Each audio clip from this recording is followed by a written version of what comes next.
이렇게 우주를 창조하면 뭐 우리 진화론 이런 거 하도 많이 들어가지고 그것만 있는 줄 알았더니 이 책에서 가르쳐 주는 것들은 그 이상의 깊은 것들이 더 있더라고요. 그래서 묵상하고 큐티하듯이 내용을 좀 살펴보면 좋겠습니다.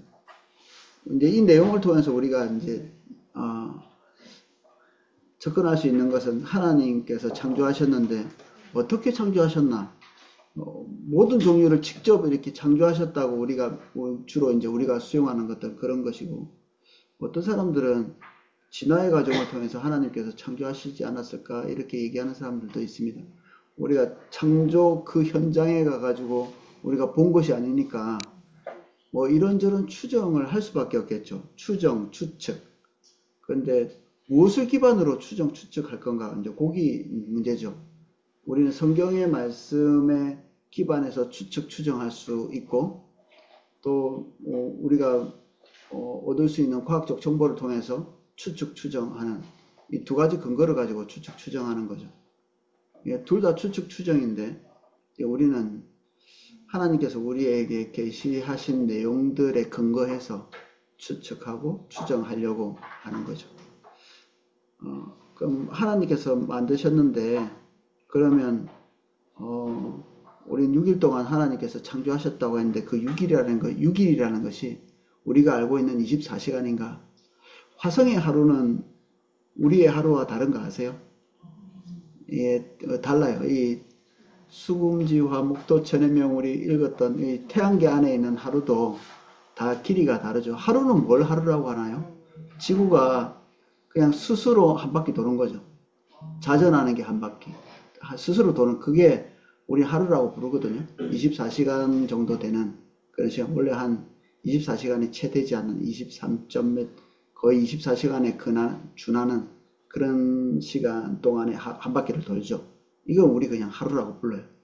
1년은 태양 주위를 한 바퀴 도는 걸 1년이라고 하죠. 그러니까 이 태양계에 있는 모든 행성의 하루가 다 틀리고요. 그리고 1년도 다 틀립니다.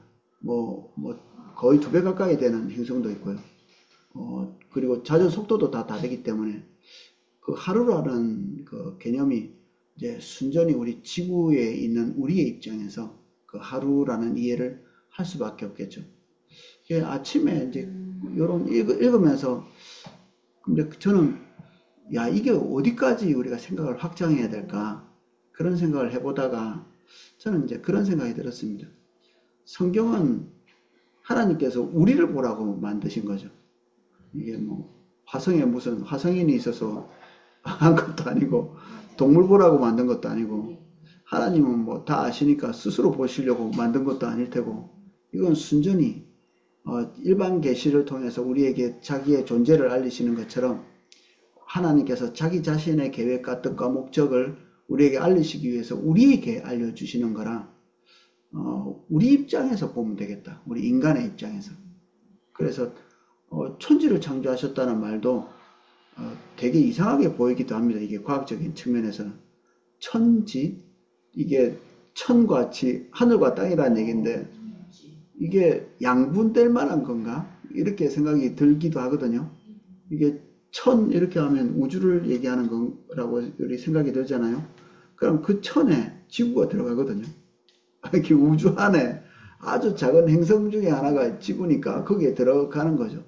이제 그런 입장에서 이렇게 보면 이 천지를 지으셨다 이 말도 되게 이상한 나눔이죠. 천지라고. 근데 우리 입장에서는 어때요? 우리가 살고 우리가 땅을 디디고 있는 이 땅이라는 것이 이 하늘만큼 중요한 장소죠. 그래서 하나님께서 우리 입장에서 이해하고 납득할 수 있도록 성경을 기록해 놓으신 거죠. 너희가 정말 중요하게 생각하는 이 디디고 있는 땅과 하늘, 이거 너희들이 보고 있는 이 하늘이 내가 지었어. 이렇게 얘기하는 거고 하나님께서 그걸 우리에게 알려주시는 거고 땅이 흔들리면 사람이 정신적으로 문제가 생긴다네요. 일본의 사람들이 옛날에 고베 지진인가 큰 지진이 한 번 났는데 이게 고가도로가 넘어가고 막 엄청난 일이 있었죠. 근데 그때 고베 지진 때 사망자들보다 그 뒤에 정신적인 문제가 생겨가지고 자살한 사람이 1000명이에요. 고베 지진 때 1000명 안 죽었거든요. 근데 그 정신적 여파 때문에 죽은 사람이 1000명이죠. 우리는 지진을 잘 못 겪으니까 이게 뭔지 잘 몰라요. 저는 이제 한번 울렁하는 그 옛날에 한번 제가 결혼 초에 한번 겪었던 것 같아요. 와, 이게 지진이로구나. 이게 땅 전체가 흔들리는, 이게 너무 무서운 느낌이 들더라고요. 근데 일본 지진은 그 정도가 아니라 위아래로 출렁거리다. 이렇게 위아래로 이렇게. 이게 뭐 바다 위에 있는 것도 아닌데 땅이 그런 식으로 흔들리면 이게 진짜 정신적인 문제가 생기겠어요. 그래서 제가 재작년인가 이렇게 작은 지진이 하나 났는데 어떤 분이 집에 못 들어가요. 무서워서. 일본에 있는 분인데. 그래서 자기 차에서 이렇게 맨날 며칠 지나다가 이게 이코노미 증후군이라고 이게 바른 자세로 딱 이렇게 막 맨날 며칠 앉아 있으면 우리 비행기 타다가도 많이 돌아가신다고 하더라고요. 이게 너무 이렇게 오랜 시간 동안 이 굳은 자세로 딱 이렇게 그 비행기 좌석이 버스보다 훨씬 못하잖아요. 그렇게 딱 앉아 있으려면 이제 힘드니까 가끔 이제 혈액순환 안 돼가 죽기도 하고 이제 그분이 이제 이 공포감 때문에 집에 못 들어가가지고 차에서 일본 차는 또 작으니까 딱 앉아서 계시다가 그냥 돌아가신. 근데 이게 공포감이 엄청나게 큰 거죠. 지진에 대한. 땅이 흔들리지 않고 딱 제자리에 있어주는 게 너무 감사한 일인데 우리 과학적으로 자꾸 생각해 보면 지구도 참 이게 믿을 수 없는 겁니다. 이게 왜냐하면 이게 멘틀이라고 하는 우리가 딱딱하게 딛고 있는 게 11kg밖에 안 돼요. 11kg. 그거는 사과 껍데기 같이 얇은 거거든요. 그 밑에는 다 액체 내지는 젤 상태. 그 어떤 사람들은 제일 밑에 가면 이제 이게 기체 상태가 아니냐 이런 사람도 있고 모르죠. 그냥 이게 전파를 쌓아가지고 이제 나오는 그 전파를 분석해가지고 뭐 그 정도니까 뭐 그거 다 뚫어본 사람이 없으니까 지금 뭐 몇 킬로씩 막 뚫어놨다고 하긴 하더라고요. 자꾸 함부로 뚫으면 되나 몰라. 궁금하니까 뚫긴 뚫는데 그래도 괜찮나 싶기도 하고 그래요. 그 뭐 지구에다 물을 자꾸 넣어가지고 뭐 지진 생기기도 하고 그런다네. 그 지열 발전 하는 데서 물 다 뺏쓰고 뜨거운 물 다 뺏쓰고 어쩔까 이래 생각하다가 다시 찬물을 다시 부어. 이게 무슨 뭐 보일러도 아니고. 그래서 우리 입장에서 이 지구를 이해하는 그런 거 보면 이제 천동설이 이제 어림도 없는 바보 같은 소리이기는 하나 하나님의 관심사를 중심으로 볼 때 지구가 온 우주의 중심일 수 있죠. 하나님께서 화성을 쳐다보거나 안드로메다를 이렇게 쳐다보거나 이렇게 하시는 것보다 이 지구를 쳐다보시고 지구의 역사에 개입해서 들어오시고 이게 하나님의 각별한 관심이죠. 그러니까 하나님의 관심이 집중되어 있는 이곳이 뭐 우주의 중심이다 이렇게 볼 수도 있지 않겠어요? 우리는 한쪽 구석에 있는 천문학자들은 그렇게 얘기하거든요. 한쪽 구석에 너무 크다 보니까 뭐 천체를 자꾸 연구하면 우울증 걸린다네. 그렇게 써 보니까 뭐 당연하지 뭐. 요번에 뭐 하나 쌓아가지고 저 원래 허블 우주 망원경이라고 그 이때까지 쓰고 있었는데 그거보다 뭐 엄청나게 그 성능이 좋은 거 하나 올려놨거든요. 제임스 웹이라고. 돈도 엄청나게 많이 들어가지고 하나 쏴놨는데 그건 뭐 더 잘 보입니다. 옛날보다. 그 유튜브 이런 데 보면 이제 그런 것들을 볼 수 있는 영상도 있고 이런데 한번 보시다 보면 우리는 신기하다. 또 하나님의 창조에 대한 어떤 벅찬 감동 같은 것들을 느끼실 수 있는데 하나님의 존재에 대한 이해가 없으면 우울증 걸립니다. 야, 이 큰 우주에 나는 뭐지? 거기에 있는 기초 단위가 광년인데 광년. 빛이 1년 동안 가는 거리를 광년이라고 하는데 그것만 해도 우리가 상상할 수 없는 거리잖아요. 근데 그 광년의 뒤에 붙는 단어가 조 이렇게 이게 그것도 안 돼가지고 10의 몇 승 이렇게 해서 그냥 공이 붙는 거잖아요. 근데 그런 단위를 붙여야 될 만큼의 사이즈 그것도 아무렇게나 막 붙여야 하는 게 아니고요. 인간이 관측 가능한 만큼 거기다 붙여놓는 거거든요. 빛이 우리 눈에 도달할 만큼의 거리에 있는 것만 관측하는데 그러는 겁니다. 이제 나름대로는 이제 합리적인 추정을 해 나갈 수 있는 사이즈를 거기다 기록해 놓은 거지 이 시기 때문에 뭐 나름대로 이제 동의할 수 있는 부분이 있는 거죠. 그렇게 큼에도 불구하고 하나님께서 이 지구 위에 있는 우리에게 어떤 각별한 애정을 쏟고 계시고, 그리고 뭐 누차 몇 번 말씀드렸지만 지구가 지구되게 하기 위한 기묘한 설정들을 태양계 안에 그리고 우주 안에 이렇게 만들어 놓으신 겁니다. 여기에 우리가 인간답게 살 수 있도록 배려하신 거죠. 목성이 목성되어야, 토성이 토성되어야 지구가 지구답게 있을 수 있거든요. 그래서 지구의 나이가 얼마나 됐는가 뭐 이런 것도 뒤에 좀 다루고, 인류의 나이가 얼마나 됐을까, 우리 뭐 성경의 그 족보를 연구하는 사람들은 6천년쯤 됐을 거라 이렇게 얘기하는데, 족보라는 것도 사실 이게 턱하니 믿을 수가 없어요. 이 성경에 나와 있는 것들이 다 시간 순서대로 차근차근 되어 있는 게 아니라 성경이 말하고자 하는 목적, 의도에 따라서 함축하기도 하고 또는 삭감되기도 하고 뭐 이런 것들이 되게 많거든요.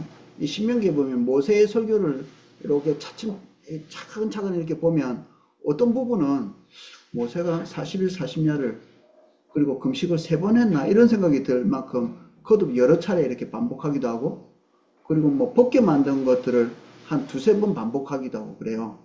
근데 그거는 그때그때 필요한 내용들을 전달하기 위해서 끼워 넣은 건데 시간 순서대로 끼워 넣은 게 아니라서 사실 금식은 한 번 한 거고, 그리고 벗게도 한 번 만든 거고, 그런데 여기서도 인용하고 저기서도 인용하다 보니까 이제 읽다 보면 시간 순서대로 우리는 이제 습관적으로 모든 걸 시간 순서대로 받아들이잖아요. 우리가 시간 순서대로 사는 존재들이니까 그렇게 이해하고 납득하면 되게 이상한 느낌을 받을 때가 있습니다. 성경을 볼 때. 그런데 이 시간 순서대로 만약에 된 것이 아니라면 우리 인간의 역사가 조금 늘어날 수도 있고, 형편없이 뭐 수십억 년 이렇게 늘어나는 건 아니지만 어느 정도 늘어났다 줄어났다 이렇게 할 수 있는 거죠. 족보대로 하면 딱 한 6천년쯤 된다 이렇게 말할 수도 있지만, 또는 몇만 년이나 좀 더 늘어날 수도 있는. 그래서 얼만큼 해야 될까, 이 하루라고 말하는 것이 무슨 기준으로 이 하루라고 해야 될까, 6일간 만들었던 이 창조의 시간을 우리는 어떻게 좀 이해하면 적당한 걸까, 그런 생각들을 많이 고민을 하고 있습니다. 복음주의자들, 우리가 이제 보편적인 우리 신앙 고백을 같이 할 수 있는 사람들, 예수 그리스도께서 우리의 죄를 속하시고 하나님께서 세상을 창조하시고 뭐 우리가 성령 안에서 교회가 세워져 가고 차후에 예수 그리스도께서 오셔서 우리를 완벽히 속량하셔서 우리를 하나님 나라로 인도하실 것에 대한 이런 보편적인 교리들을 믿고 신뢰하는 이 복음주의라고 하는 사람들이 믿고 있는 것, 동의할 수 있는 것, 이 안에서 서로 싸우지 않고 요것만큼은 다들 동의할 수 있어 라고 하는 것들이 있습니다. 이 창조에 대해서. 무에서 유를 창조하셨다. 이거는 뭐 어디 교단이든지 다 이건 동의할 수 있는 부분이거든요. 무에서 유를. 이게 되게 중요한 부분이기도 하죠. 뭔가 이게 원래 뭔가가 있었는데 그거를 변형해서 만들었다 이렇게 볼 수도 있죠. 고대 나름대로 신화를 가지고 있는 종교들이 있죠. 제가 어디 바벨론인가 어떤 무슨 강의를 들었는데 거기에 어떤 신이 이제 세상을 창조하는데 자기가 부하로 부리고 있던 신이 말을 안 들었어. 그래가지고 이게 뻔때를 보여주려고 그냥 칼로 난도질을 해가지고 팔을 우주에다 던졌는데 태양이 되고, 머리를 던졌더니 지구가 눈이 튀어나와서 뭐가 이게 창조시다라고 이렇게 하는 게 그런 거죠. 뭐 어이가 없지만 뭔가 있는 데서부터 뭔가 만들어졌다는 그런 개념이 있는 거죠. 그래서 무에서 유를 창조했다는 것 자체가 개념상으로 존재하기가 굉장히 어렵습니다. 고대 사회에서는. 그래서 창조주 하나님이라는 것도 납득하기가 엄청 힘들어요. 그들에게는 그들이 보고 있는 이 자연현상이 신이거든요. 고대 사회 전체가. 그래서 뭐 우리가 잘 아는 포세이돈, 바다의 신, 그리고 뭐, 별의 신, 달신, 해신, 우리가 그 모세가 이 10가지 재앙을 하나님의 능력으로 행할 때 그 재앙 하나하나가 다 신이었거든요. 나일강도, 태양이 어두워진 태양도, 그리고 뭐 개구리도, 이도, 벼룩도 다 그들에게는 그들의 영혼을 담은 신이었기 때문에 다 피조물들이죠. 이 피조물들이 그들에게 신이고 이 눈에 보이는 세계, 그들을 두렵게 하는 모든 세계가 다 신이라면 신이 엄청나게 많아지는 거죠. 그래서 어쩔 수 없이 고대 사회는 다신교일 수밖에 없습니다. 다신교.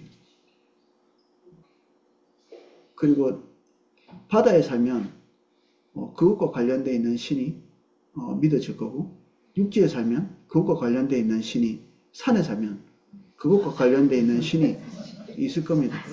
코끼리가 많은 데 살면 코끼리 관련된 신, 우리나라는 전쟁 많이 하다 보니까 이제 귀찮다, 누워있는 신, 그리고 뭐 웃고 있는 신, 웃을 일이 없으니까 웃고 있는 신. 외국의 신이 다 웃지는 않거든요.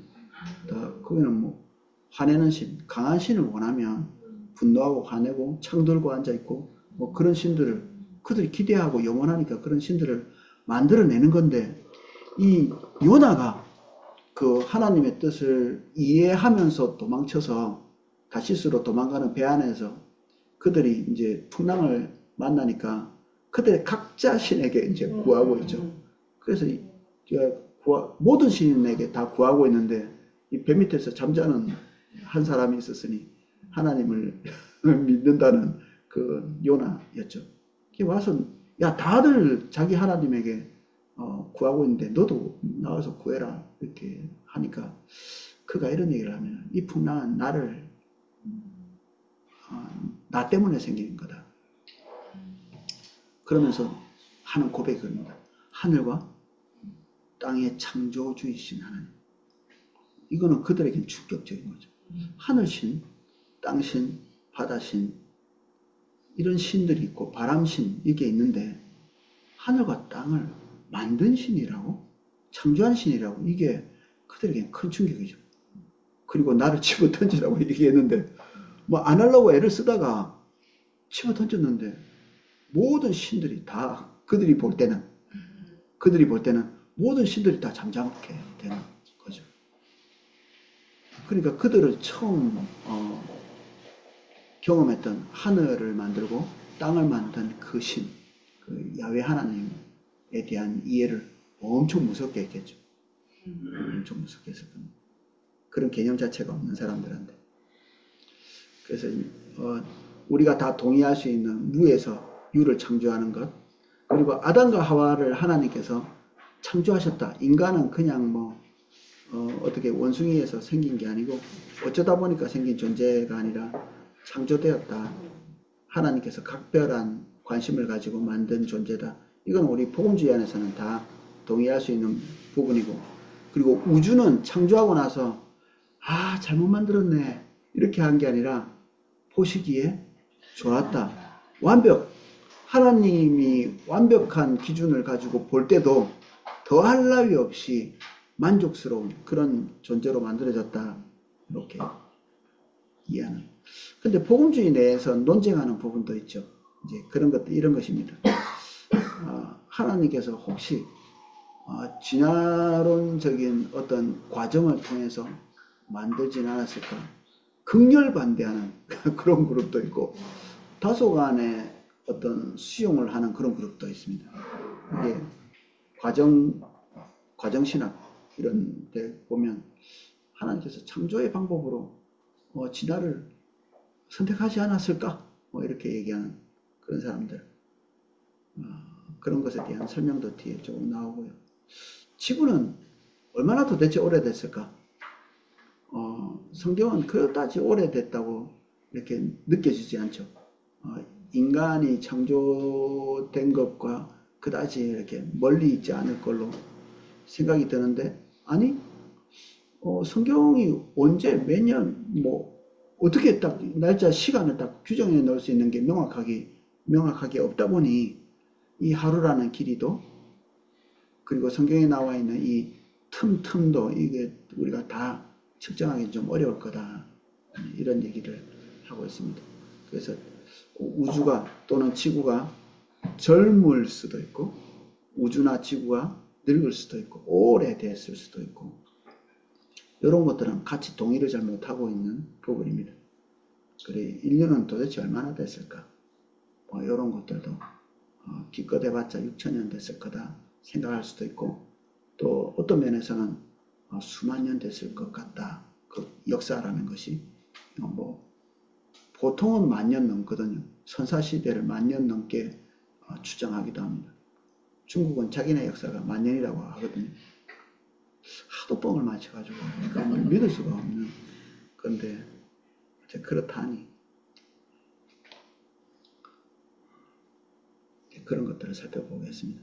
383쪽 하나님은 우주를 무에서 창조하셨다.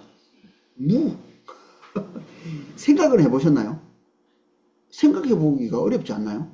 아무것도 없다는 것 자체가 생각하기 어렵죠. 무.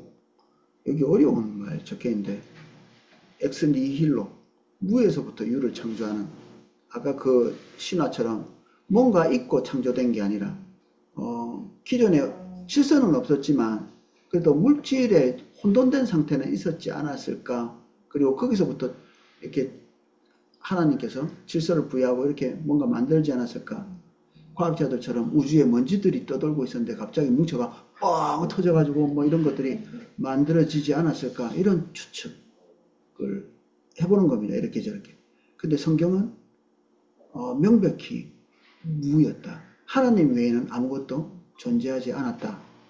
엑스니힐로 이렇게 여기 써놓은 대로 향수 이름이 있더라고. 엑스니힐로 이게 뭐 좋은 의미를 꼭 그런 데다 갖다 붙이더라고. 뭔가 이렇게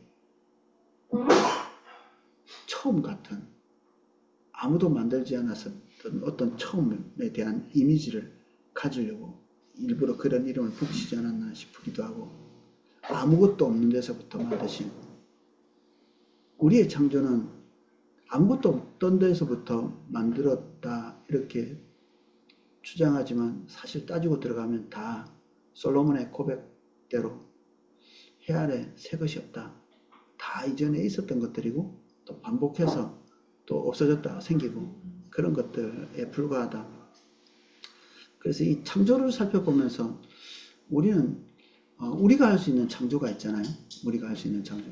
하나님만이 할 수 있는 창조가 있고 그럼 그 하나님께서 우리에게 기대하시는 창조는 뭘까? 그런 것들도 좀 이 시간 내내 고민을 좀 많이 해봤으면 좋겠습니다. 창조한답시고 성경이 금하고 있는 뒤섞음 이런 것들은 하나님께서 창조하신 창조 세계에 대한 충분한 이해 그리고 무에서 유를 만들었다면 무는 뭐죠? 아무것도 없다는 것뿐 아니라 아무 의미가 없는 걸 얘기하죠. 아무것도 없으면 의미도 없던 거잖아요. 근데 무에서 유를 창조하셨다. 뭔가가 만들어졌다는 것은 거기에 하나님 뜻하신 의도, 목적 이런 것들이 있는 겁니다. 그래서 진화론이 아무것도 없는 데서부터 하나님의 개입이 없다고 생각하면 지금 우리 눈에 보이는 모든 것들은 다 우연이고 목적이 없는 것입니다. 그래서 뭔가 목적을 얘기하고 있는 진화론자가 있으면 거짓말쟁이 없다고 했으면서 우연이라고 했으면서 오늘 집에 가서 자기 아들에게 목적을 인생의 의미를 얘기하고 있으면 그 사람 거짓말입니다. 거짓말. 진짜 정직한 진화론자들은 아주 윤리적으로 토할 만큼 어떤 그 동물적인 그런 개념을 가지고 있습니다. 이게 근본주의자라는 말이 있죠. 우리 기독교에서 근본주의자라고 하면 아주 이게 앞뒤 딱 막혀 있고 성경에 있는 계명 딱 그 문자 그대로의 것을 얘기하는 그런 사람 근본주의자라고 하거든요. 이슬람 근본주의자들은 너무 무서운 사람들 있죠. 막 그 성전이라고 막 폭탄 두르고 막 가가지고 터지고 뭐 이런 사람들 그들이 신봉하는 그 신의 계명을 따른다고 하는 그런 행동을 하는 사람들, 원리주의자 이렇게 부르기도 하고. 근데 진화론자들도 원리주의자가 있습니다. 그들이 도출해낼 수 있는 딱 그대로. 그 대부분은 이제 변질되죠. 우연히 만들어졌다고 하면서도 그들이 삶의 의미를 추구하고 도덕과 윤리를 말하고 이런 것들은 변질이 됐다고 볼 수 있습니다.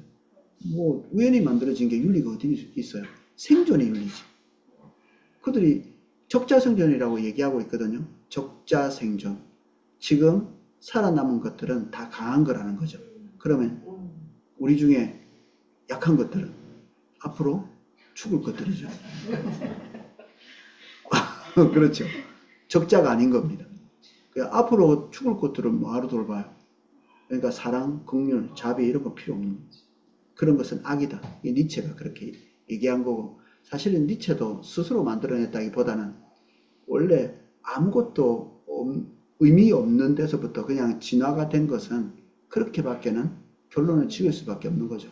니체 같은 사람은 화면에서는 굉장히 정직한 사람이죠. 변질되지 않은 원리주의인 겁니다. 근데 보통은 일관된 가치관, 일관된 철학, 일관된 세계관을 가지고 인생을 사는 사람이 없습니다. 여기저기서 조합되고 짬뽕해놓고 그때그때 필요한 대로 수용하고 그리고 자기 좋은 대로 조합해서 가져오는 것이지 일관된 가치를 가지고 사는 사람은 없다. 그다지 논리를 가지고 사는 사람은 없는 거죠. 그래서 주변에서 뭐 이런저런 논리를 가지고 얘기하는 사람을 두세 마디만 물어보면 화를 냅니다. 화를 내요. 우리가 일관된 가치관을 교육하셔서 우리처럼 일관된 가치관에 대해서 교육하는 데도 없습니다. 대략 우리는 이거를 전문용어로 개똥철학이라고 해요. 개똥철학을 가지고 사는 여기저기서 조합한 철학들. 태초에 하나님이 천지를 지으시니라. 태초에 하나님이 천지를 지었으면 하늘과 땅은 언젠가는 없었던 때가 있었다. 하늘과 땅, 우주는 없었을 때가 있었습니다.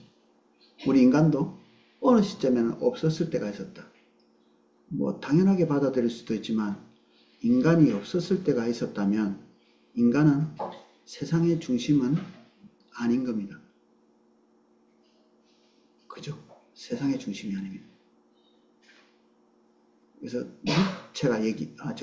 데카르트가 얘기하는 것처럼 생각한다, 고로 나는 존재한다 이런 식의 논리로 철학을 만들 수가 없어요.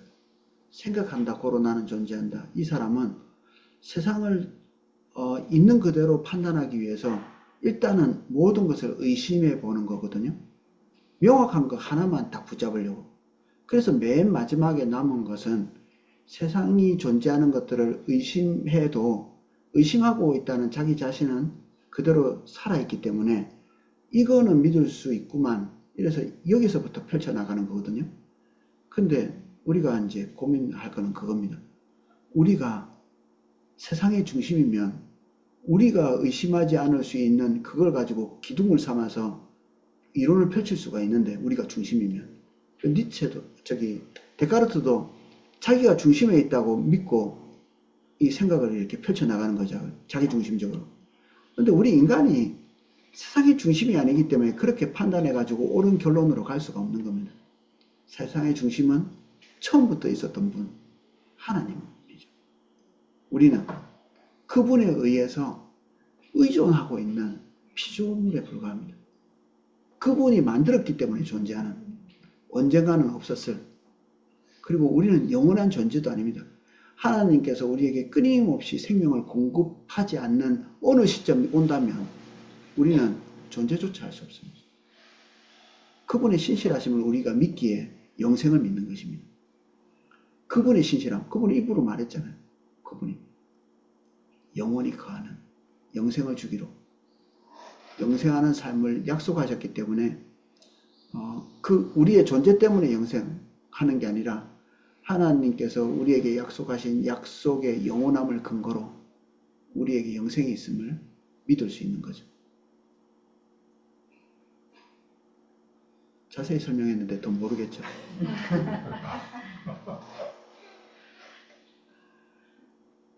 그래서 하나님만 영원하시다. 하나님만 영원하시다. 세상의 모든 것이 없었을 때가 있었다. 그러면 이제 또 반대로 이제 얘기해 보면 하나님 없이 존재하는 것은 없다. 하나님을 근거해서 하나님을 기대지 않고는 그 어떤 것도 존재할 수 없다. 독자적으로 존재할 수 있는 게 없다.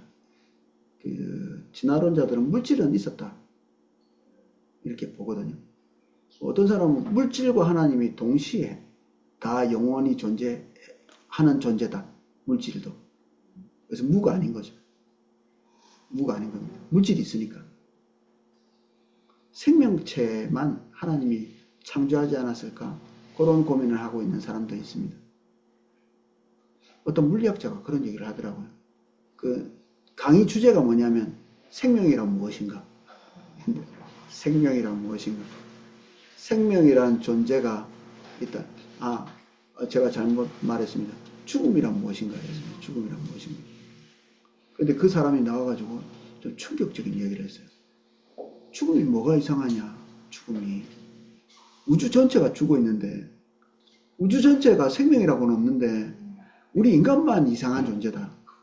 이 지구 위에 생명체가 있는 것 자체가 이상한 거지, 죽음 자체가 이상하지 않다. 우리는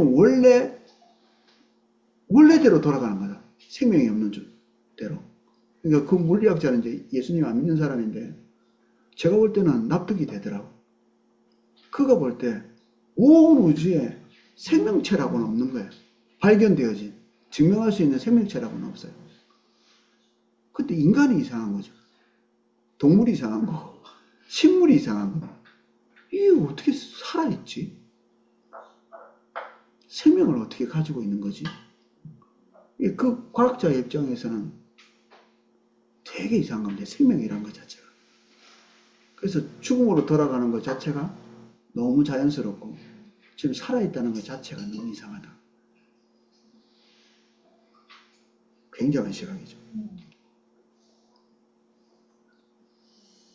신약 성경도 이런 고백을 하고 있습니다. 만물이 그로 말미암아 지은 바 되었으니 지은 것이 하나도 그가 없이는 된 것이 없느니라. 그는 하나님이시죠. 우리가 보고 있고 경험되어지고 관측 가능한 모든 세계가 그가 없이는 존재하고 있는 것이 없다는 것은 하나님께서만 영원하시고 그를 통해서 지어졌기 때문에 하나님께서 만드시기 전에는 아무것도 없었다는 거예요.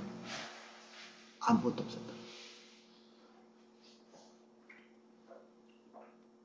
바울은 더 노골적인 표현을 하고 있는데 만물이 그에게서 창조되되 하늘과 땅에서 보이는 것들과 보이지 않는 것들과 혹은 보좌들이나 주관자들이나 정사들이나 권세들이나 만물이 다 그로 말미암고 그를 위하여 창조되었다. 그는 하나님이시죠. 하나님께서 당신이 결정하신 결정대로 당신이 원하는 목적대로 모든 것을 피조했다는 얘기죠.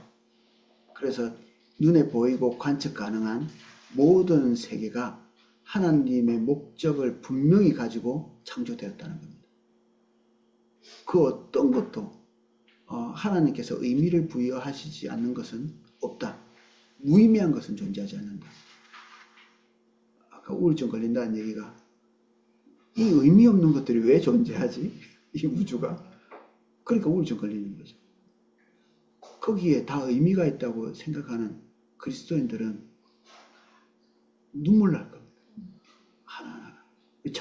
우리 그 찬양하잖아요. 모든 별들의 이름을 주신. 참 그 고백을 할 때마다 울컥하는 마음이 있거든요. 모든 별들의 의미를 주시고 목적을 두셔. 그럼 나는 더할 나위 없지. 옆 사람은 나의 짜증을 유발하는 옆 사람은 짜증 유발자들. 길거리 노숙자는 자세히 안 보면 우리 여기 한성희 간사님이 열심히 옆에 있는 조그마한 화단 갖고 계시거든요. 잡초를 막 뽑고 계십니다.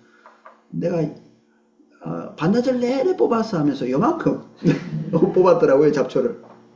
그 뽑혀나간 잡초는 의미가 없나요?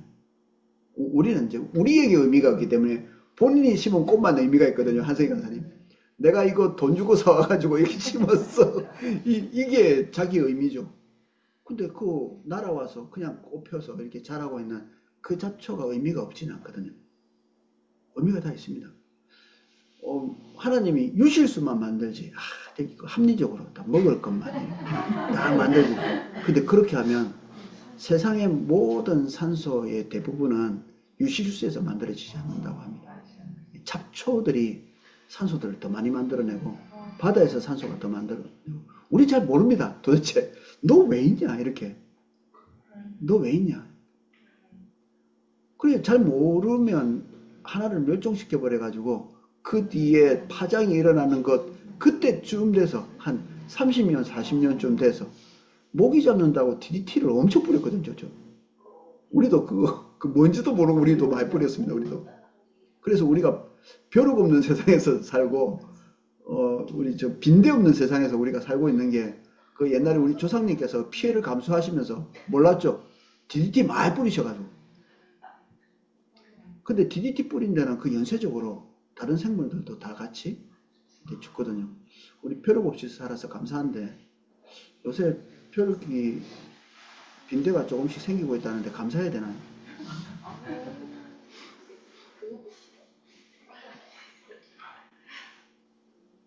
우린 잘 몰라서 의미를 부여하지 않을 뿐이지 다 의미가 있습니다. 사실 의미 없는 것이다 이렇게 얘기하는 것은 우리의 무지를 얘기하는 겁니다. 무지.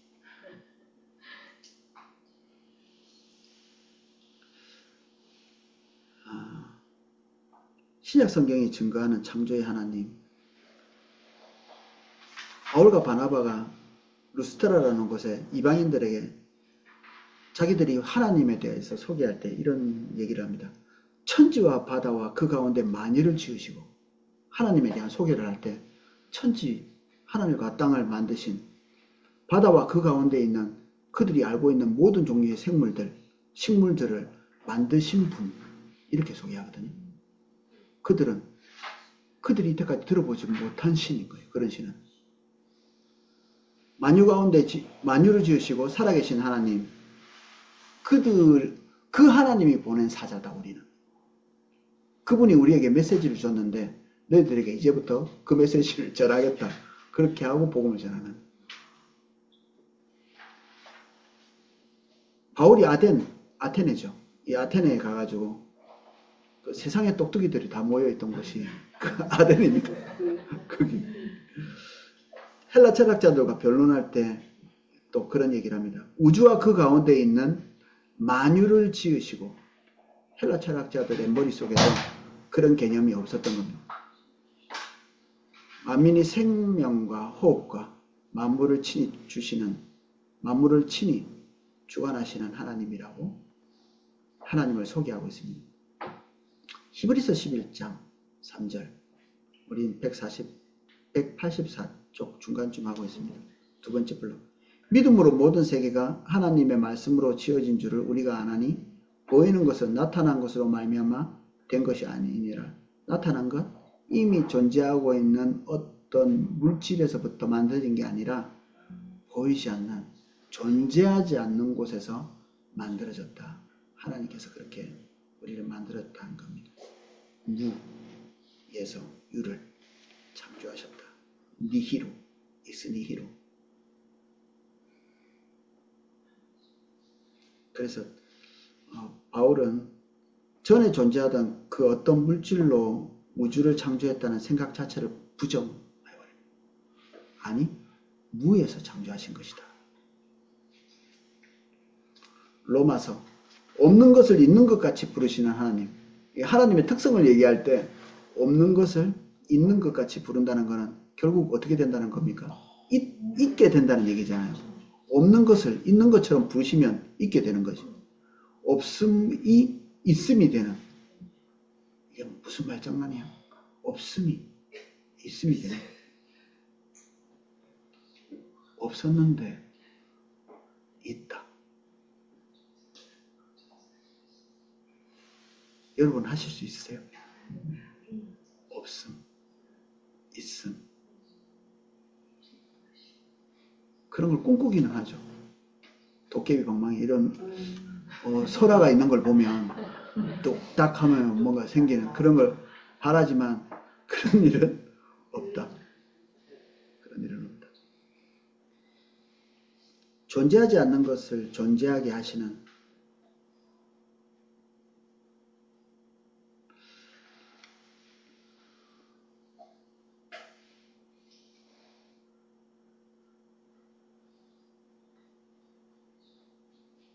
(185쪽) 385쪽 산이 생기기 전 땅과 세계도 주께 조성하시기 전 곧 영원부터 영원까지 주는 하나님이십니다. 하나님과 하나님의 말씀만 영원하고 그 외의 모든 것들은 영원하지 않기 때문에 없을 때가 있었거나 없어지거나 한다는 얘기입니다. 중간쯤 보면 정리를 해놨습니다. 만일 무에서의 창조를 부인한다면 하나님께서 무에서 유를 창조하셨다.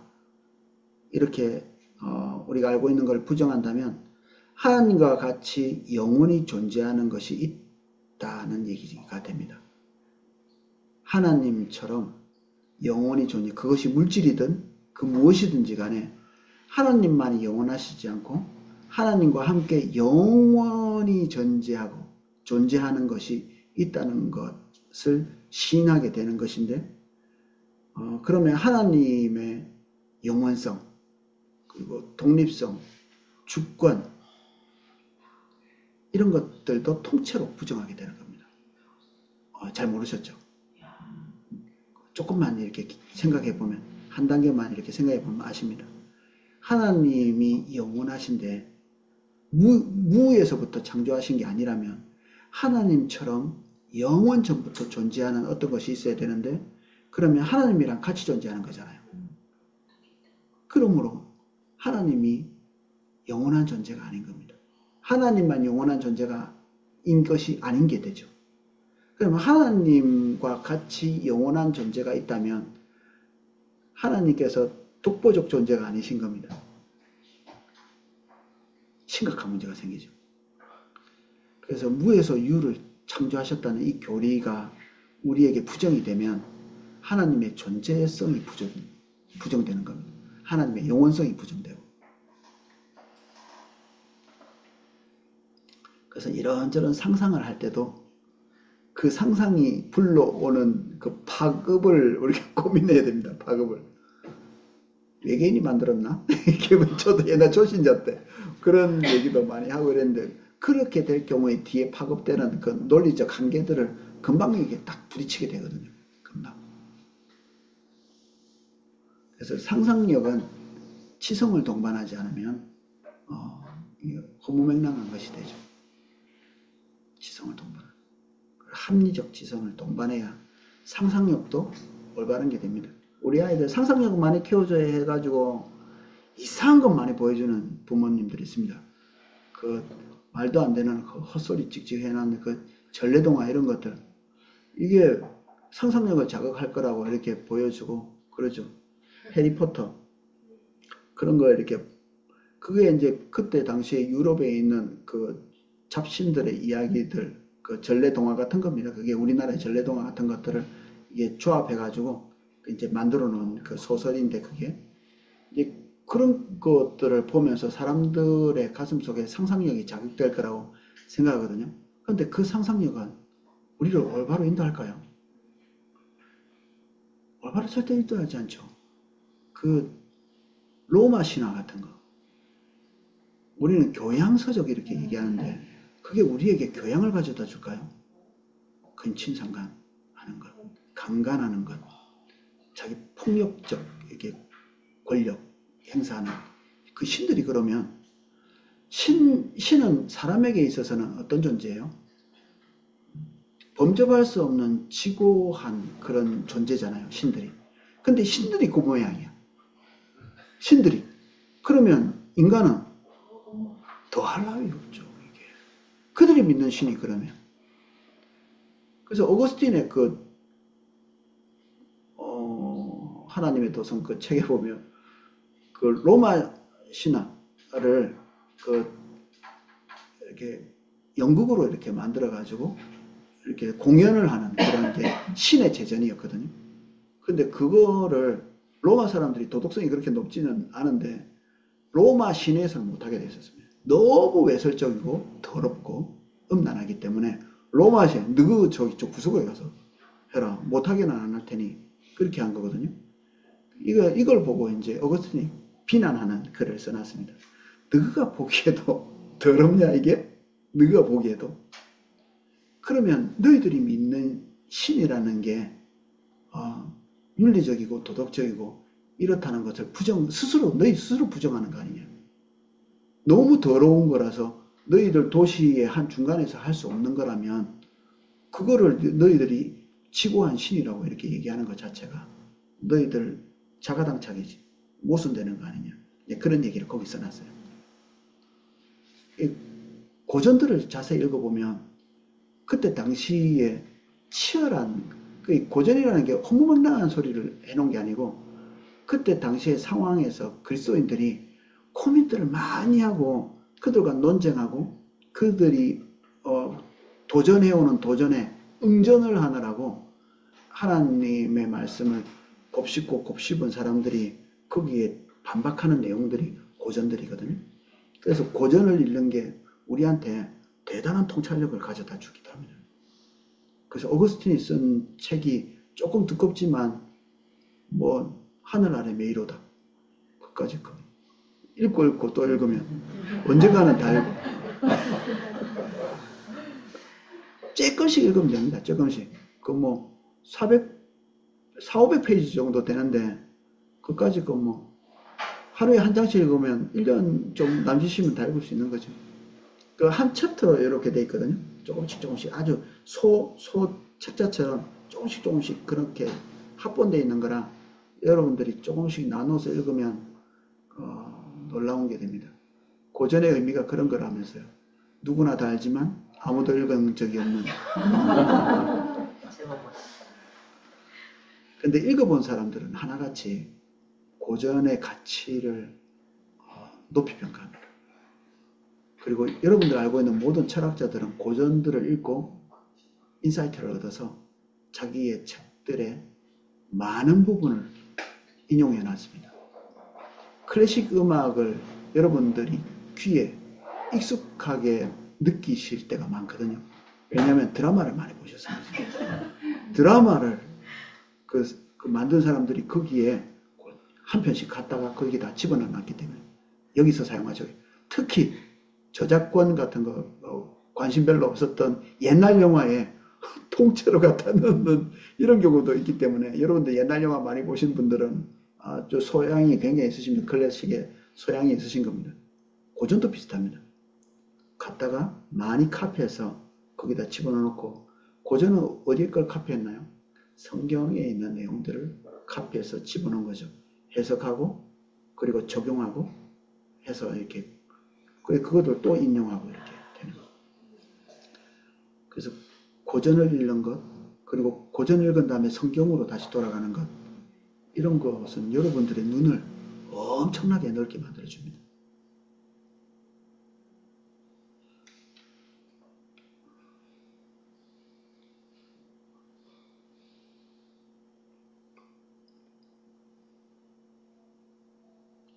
그래서 하나님만 경배받으셔야 되는데 무에서 유를 창조하신 하나님을 우리가 경배할 수 있죠. 그런데 무에서 유를 만들지 않았다면 처음부터 함께 영원히 존재했던 그 어떤 존재도 우리는 경배할 수 있죠. 영원한 어떤 존재니까. 그래서 우리는 물질을 경배할 수도 있죠. 그래서 그런 사람들이 유물론자들이고 세상에 그런 사람들도 많이 있습니다. 우리는 물질에서부터 왔고 그리고 물질이 최고고 또 물질에 의한 사고를 하고 그리고 물질만 추구하는 그게 경배하는 거죠. 경배. 그게 경배입니다.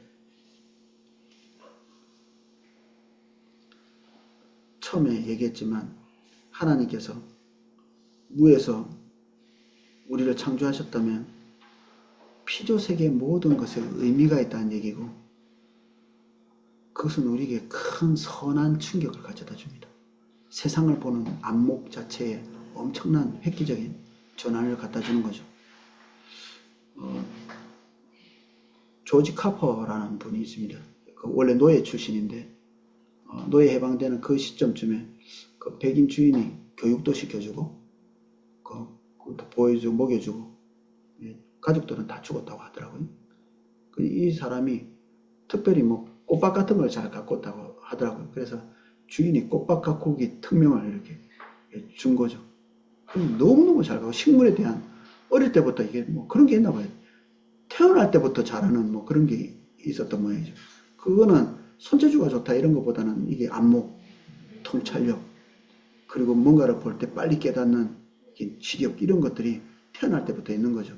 동물은 잘 안 돼. 식물은 잘 되고. 이 하나님이 만든 그 재능 중에 하나겠죠. 이분이 예수님을 믿고 난 다음에 이제 어떤 심각한 문제에 부딪혀서 하나님 앞에 이런 기도를 했다고 하거든요. 하나님 인간을 왜 만드셨습니까? 하나님 이 우주를 왜 만드셨습니까? 하나님이 그런 대답을 하더래요. 네가 듣기에는 좀 어려운 대답 같다. 이러네. 네가 듣기에는 내가 답변을 해주고 싶은데 네가 이해를 못할 거라는 얘기죠. 그러니까 이 카퍼 박사가 다시 질문합니다. 그럼 하나님, 내가 연구하고 있는 이 땅콩은 왜 만드셨습니까? 땅콩. 그때 당시에 그 남부 지역, 이분 남부 사람인데 남부가 목화를 많이 길렀고 북쪽은 공장지대였거든요. 그러니까 북쪽은 노예가 필요 없고 남쪽은 노예가 엄청 필요한 거죠. 뭐 딱히 북쪽 사람들이 더 경건했기 때문에 뭐 그랬다 이렇게 보기도 좀 어려운 부분이 있어요. 모든 정치적인 것이 나름대로는 다 포함되어 있는 인간은 북쪽에도 노예가 엄청 필요했다 이러면 아마 남북전쟁이 안 일어났을 수도 있습니다. 노예제도 우리도 해보니까 좀 필요하네 이렇게 생각할 수도 있었겠는데 하나님 그렇게 인도 안 하신 것 같죠. 그래서 남부지방은 목화를 엄청나게 키우거든요. 목화를 키우면 이 칠소를 땅에서 많이 빨아들여 가지고 땅이 산성화되고 폐허가 돼버린답니다. 목화는 그때 당시로는 이 의류 산업이 제일 주된 산업이었기 때문에 굉장히 목화가 많이 필요했죠.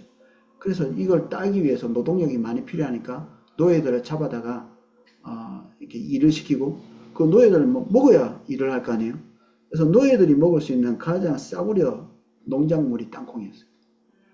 땅콩을 엄청나게 심은 거죠. 그러니까 이 황폐화된 이곳에 가만히 이제 카퍼 박사가 보니까 땅콩을 심으니까 땅콩은 이 특별한 농작물이라서 이 칠소를 흡수하고 그리고 땅에 칠소를 공급하는 거예요. 그리고 그 땅에 있는 영양분을 많이 안 가져온대요. 그래서 오히려 땅을 비옥하게 만드는 그 양식도 되고 좋죠. 지금도 이제 그 남부의 영향으로 미국의 6대 생산물 중에 하나에 들어갑니다. 땅콩이 엄청나게 만드는 거죠. 그런데 이제 문제는 그겁니다. 땅을 비옥하게 하는 것까지는 좋은데 너무 많네. 땅콩이. 그거 다 어때요? 다 땅콩채 먹어요. 맨날 아침부터 저녁까지 땅콩채 만들어가지고. 이제 그게 안 되니까 이제 이걸 폭락을 해버리는 거죠. 너무 많이 만들어내면. 그러니까 이제 이 카퍼 박사가 이제 그를 연구하는 거죠. 흑인들을 위해서 일하고 싶고 그리고 황폐화된 남부를 위해서 일하고 싶은데 하나님 앞에서 그를 연구하다가 이제 땅콩의 의미, 땅콩의 목적 그거를 하나님께 물었는데 그 이후로 땅콩으로 만든 제품이 300가지 넘게 만들어 거죠. 발명해낸 겁니다. 약품도 그리고 당연히 식재료도 화장품도 기름도 다 땅콩에서 만들어요. 심지어 옷도 만들어내요. 땅콩으로. 플라스틱도 만들어낼 수 있습니다. 어찌 그런 것을 뭐 석유로도 만들어내는데 그까짓 거면 땅콩으로 못 만들겠습니다. 땅콩 하나에 하나님께서 두신 목적을 파악해 나가는 과정에서 300가지가 넘는 제품을 만들어냈다면 다 발견한 걸까요? 일부 발견한 거겠죠. 그러니까 고갈 하면 안 됩니다. 고갈. 그 거짓말입니다. 전부 다. 다 고갈이에요. 뭐가 부족하냐? 지혜가 부족한 거죠. 우리나라 좀 소문 난다고 하네. 좀 있으면. 진짜 나면 좋겠다. 근데 사실은 안 나도 방법은 있습니다. 항상. 그 우리나라에 그 수소가 또 그렇게 많이 묻혀 있다고 해서 그거 잘 뽑아내서 쓰면 되는데 수소는 특별히 또 이 유전이 없는 곳에 많이 난다네요. 그거 어떻게 쓰냐 그거. 그게 희한하게도 수소는 아니라 가벼워서 다 날아가거든요. 근데 얘들이 좀 다 뭉쳐있다니 이렇게. 그래가지고 안 날아가고 잘 계신답니다. 그거를 뽑았으면 몇천 년 쓴다네요. 그걸. 뭐가 문제죠? 없는 게 문제, 고갈이 문제가 아니라 지혜가 문제. 지혜가. 하나님은 우리에게 지혜를 발동하면 그때부터 자원이 아닌 게 자원이 됩니다. 원래 석유 석탄이 무슨 자원이었어요? 아무것도 아닌데. 자원 아니었습니다. 나무만이 유일한 자원이었어요. 나무만이. 나무 떼서 밥하고 나무 떼서 하고 나무로 집도 짓고 신대륙을 발견하고 나서 모두가 다 기뻐했습니다. 나무가 천지네. 나무가. 우리가 지금 생각하면 너무 웃기는 일 아닌가요? 신대륙 발견해가지고 나무가 천지다고 이렇게 생각하면 이건 경치나 좋지. 지금은. 나무 가지고 뭐 나무가 좀 비싸긴 하죠. 목재 뭐 이런 게 귀하긴 한데 나무가 있어야 되고 나무의 기능을 땔감으로 생각하는 게 이 무지인 겁니다. 그때는 그 정도의 지혜밖에 없었던 겁니다. 땔감, 나무와 땔감을 바로 연결시켜버리는. 지금 나무와 땔감을 연결시키는 것은 잡혀갈 수도 있습니다. 잘못하면. 한때는 고래를 기름으로 바로 연결시켰습니다. 그리고 이름도 향유고래. 냄새나는 기름. 고래를 만드신 하나님의 뜻이 기름자라고 만든 거는. 그래서 한때 그걸 너무 잡아가지고 멸종될 뻔했잖아요. 지금도 몰래 잡는 사람들이 있지만 그래도 한때 마음 먹고 다 그냥 안 잡으니까 지금 멸종 안 되고 있는 겁니다. 지금. 개를 보신창으로 보면 어떨까요? 뭐 안 된다는 건 아니지만 우리가 직관적으로 그렇게 하면 우리 인성에 문제가 좀 있을 겁니다. 우스갯소리지만 그 개 3마리 키우면서 초복, 중복 말고 그렇게 개 이름을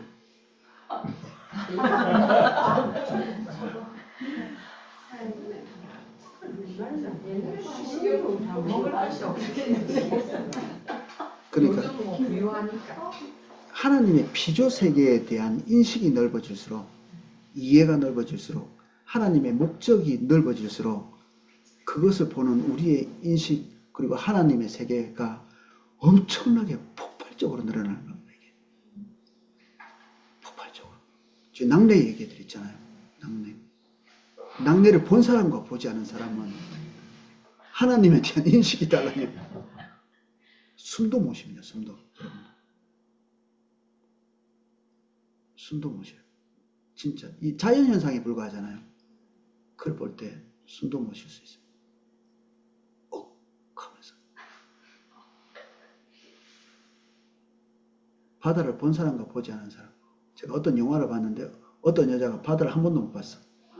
또 어떤 남자가 바다를 보여주려고 막 가출해가지고 바다를 보고 나서 집에 오고 싶어. 이게 본 사람과 보지 못한 사람, 얼음을 한 번도 본 사람과 보지 못한 사람, 열대지방에 있는 사람, 거짓말이야! 이렇게 그랬다잖아요. 옛날에 그 가치관이 물은 들어가면 빠지고 그런 거지. 그 위에 자동차가 다니고 탱크도 다닙니다. 저기 러시아 같은 데는 얼음이 1m, 2m씩 얼어버리니까. 그래서 저는 이 창조에 대해서 이렇게 생각하면서 속도를 빨리 낼 수가 없었는데 생각이 옆으로 싹 나가더라고요. 이렇게. 그 내가 주변에서 보고 있는 그 사물들, 피조 세계들에 대한 하나하나의 생각들을 이렇게 곱씹어보는. 그래서 이런 것을 자연묵상이라고 하거든요. 들에 이렇게 나가가지고 풀을 계속 쳐다보면서 하나님께서 왜 만드셨지? 왜? 여기 포도 심겨져 있고 포도 심은 사람 심을 때 의미는 하나였습니다. 우리 포도나무 교회가 포도가 있어야지 뭐 이런 생각 때문에 단순한 생각이죠. 근데 포도를 통한 하나님의 뜻은 엄청나게 많죠. 사과도 그렇고.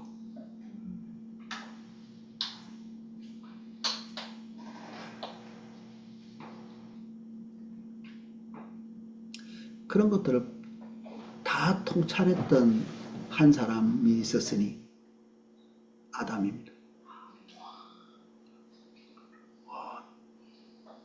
각 세계의 하나님이 만드신 세계의 피조물에 대한 완전한 통찰력을 가지고 그것을 목격하는 순간에 하나님께서 이 존재를 왜 만드셨는지를 통찰하고 거기에다가 이름을 딱 붙이는 거지. 애들이 이름 붙이는 거지. 껌둥이 이렇게 붙이는 게 아니고 우리 옛날에 뭐 흰둥이 아니면 껌둥이 개 이름을 그렇게 붙인 게 아니고요. 그거는 겉으로 나타나는 색깔만 보고 붙인 거죠. 뭐 발발이 뭐 이런 거 행동 하나 보고 삽살개 털이 기네 뭐 이렇게 보고 털복숭이 뭐. 근데 아담은 그렇게 안 했습니다. 하나님께서 그 피조물을 만든 하나님의 그 무궁한 통찰력, 그 지식, 지혜 이런 것들을 보고 감탄하면서 거기에다가 사실 이름이라는 게 감탄사일 수 있습니다. 하나님께서 세상을 지으신 그 지혜에 감탄하면서 거기에다가 어떤 신앙 고백을 붙인 거죠. 이름을 붙이면서 어떻게 너 같은 존재가 만들어질 수 있는가? 그런 존재 하나하나에 감동이죠. Wonderful.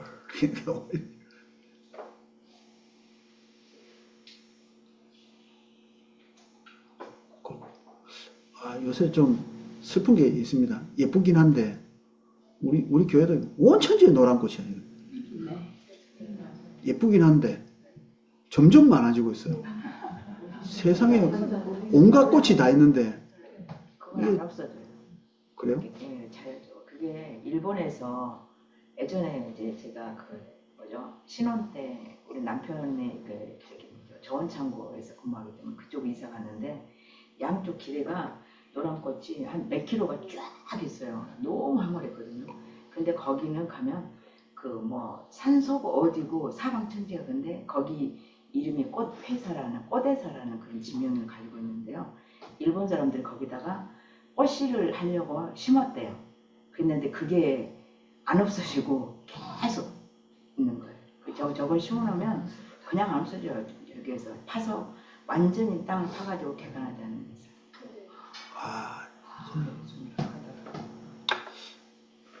뭐 뿌릴 때는 좋고 보기는 좋은데 뭐 특별히 해를 끼치지 않는다면 쟤도 태어난 의미가 있기는 한데 너무 쟤들만 있으니까 쟤들만 우리가 인성이 좀 골고루 발달하고 이렇게 하려면 빨간 꽃, 노란 꽃, 흰 꽃, 초록 꽃 이런 게 다 있어야 찔레꽃도 있고 할미꽃도 있고 근데 어렸을 때는 굉장히 다채로운 꽃들을 많이 봤거든요.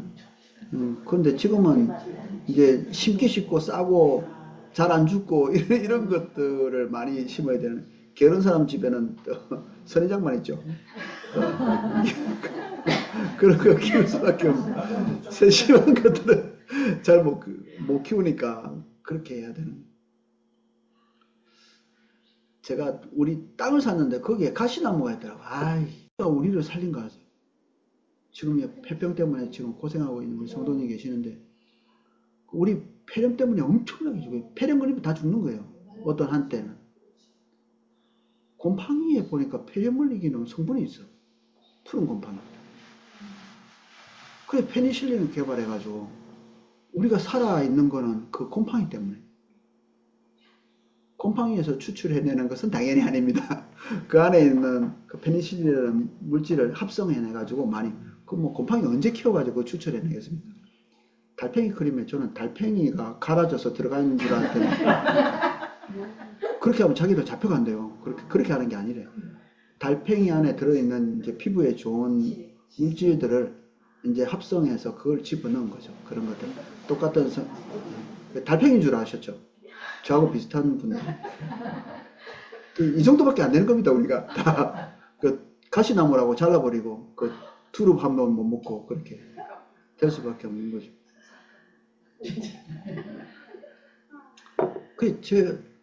저는 이제, 우리의 지식의 지평, 지혜의 지평이 넓어지면 좋겠습니다. 이 자연 묵상 같은 걸 하면서. 하나님께서 지으신 창조라는 것, 이 안에서 하나님은 아직도 우리에게 영원히 발견되지 못한 분으로 있습니다. 발견되어지지 못한. 누군지를 알지 못해요, 하나님이. 그 하나하나가 하나님이 누구신지 얘기해 주거든요. 꽃 한 송이 속에서도 하나님, 그분이 이걸 하나님께서 지혜를 넣어서 만들었잖아요. 노란 꽃도 하나님이 노랗게 만드신 거죠. 거기에다 지혜를 넣으셔서. 그런데 우리는 그것만 보면 그것밖에 모릅니다, 하나님은. 세상에는 많은 꽃들이 있는데 그것들을 보면서 하나님께서 만드신 지혜와 하나님의 미적인 감각들, 아름다움을 이렇게 발견해 나가는 건데, 꽃 안 피는 것들은 의미가 없나요? 아까 잡초 얘기했는데, 잡초라고 이름 붙인 것도 사실은 인간이 자기 중심적으로 붙인 거죠. 어떤 다큐를 보니까 잡초는 없다, 제목이 그래요. 우리가 그냥 잡초라고 붙인 거지. 잡스러운 풀이라는 뜻이잖아요. 없어요. 잡이라는 말은 별로 안 좋은 것 같아요. 치잡대라는 말 들어보셨나요? 지방의 잡스러운 대학교. 제가 치잡대 나왔거든요. 지방의 잡스러운 대학교를 나왔는데, 나 잘하고 있잖아요, 제가.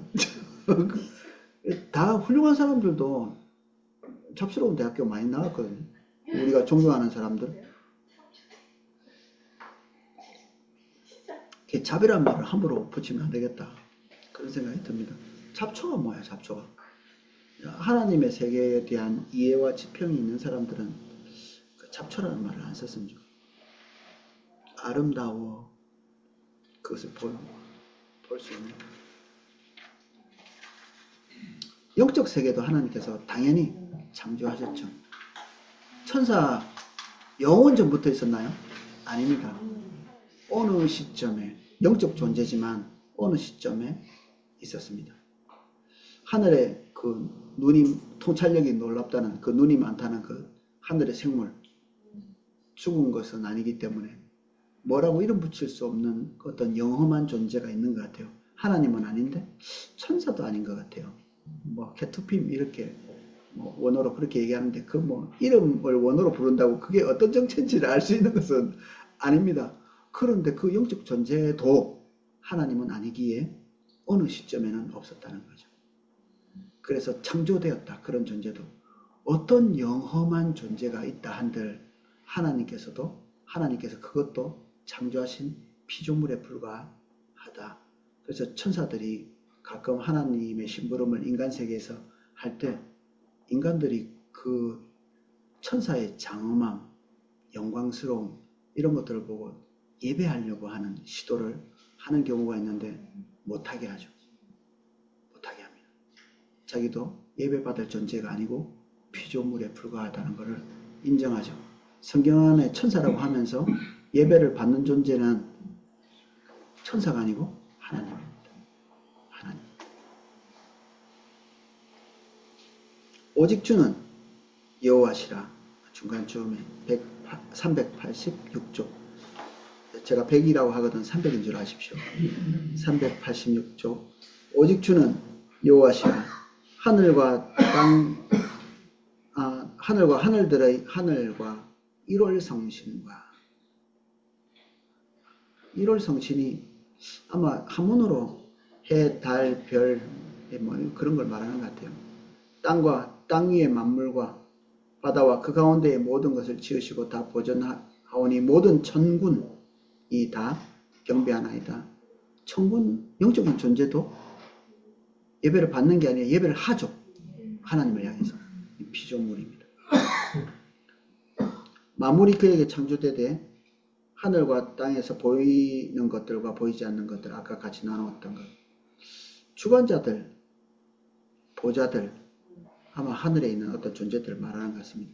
정사, 권세, 만물이 그로 말미암고 그를 위하여 창조되었다. 다 창조됐다. 이렇게 얘기하고 있습니다.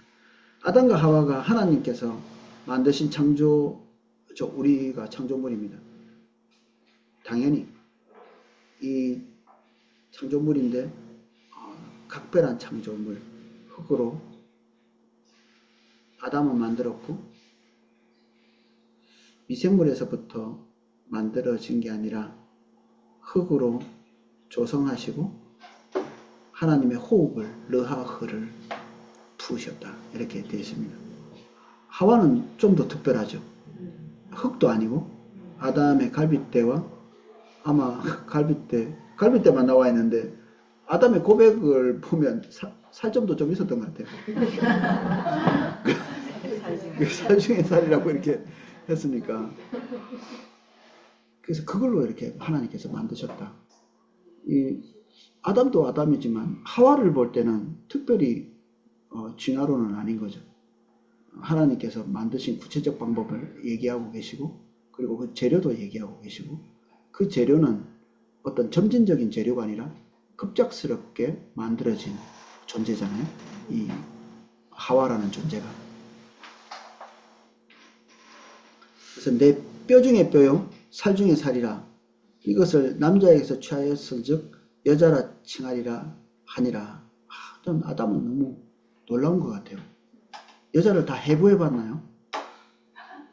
해부를 다 해보고 의과대학 나오고 뼈 중에 뼈고 살 중에 살이고만 이렇게 한 게 아니라 보는 순간에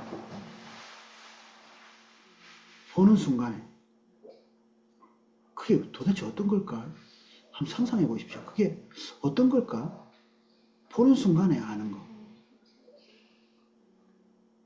요새 명의는 어떤 사람이 명의입니까? 우리 와이프가 좋아해. 딱 보고 알아야지. 들어오는데 걸어 들어오는 거 보면 알아야지. 이게 환자가. 근데 그런 경지가 있는 것 같아요. 어떤 사람들은 걷는 자세만 봐도 들어오는 안색만 봐도 그 사람이 정상인지 아닌지 어디가 아픈지를 거의 아는 경지가 있는 것 같습니다. 그럼 그 경지가 있는 사람은 아담보다 훌륭한가? 아니죠. 많이 이제 퇴화되어 있는 상태인데 특정한 부분이 이제 개발되어진 그런 부분인데 아담은 그것과 비교할 수 없는 완전한 인간이었잖아요. 타락도 하지 않은 상태. 하나님의 형상을 그리고 피조세계 전체를 관장하도록 만들어진 존재. 와, 그 아담. 아담 우습게 보셨죠? 죄 지은 놈. 아담이 하와의 말한마디에 넘어간 게 놀라운 거야 지금. 제가 어떤 책에 봤는데 통찰력과 지혜와 어떤 책에서 봤는데 그런 표현을 쓰더라고요. 자기가 하와가 어떤 상태인지를 한눈에 안 겁니다. 그리고 자기가 남편으로서 그 운명을 같이 지고 가는.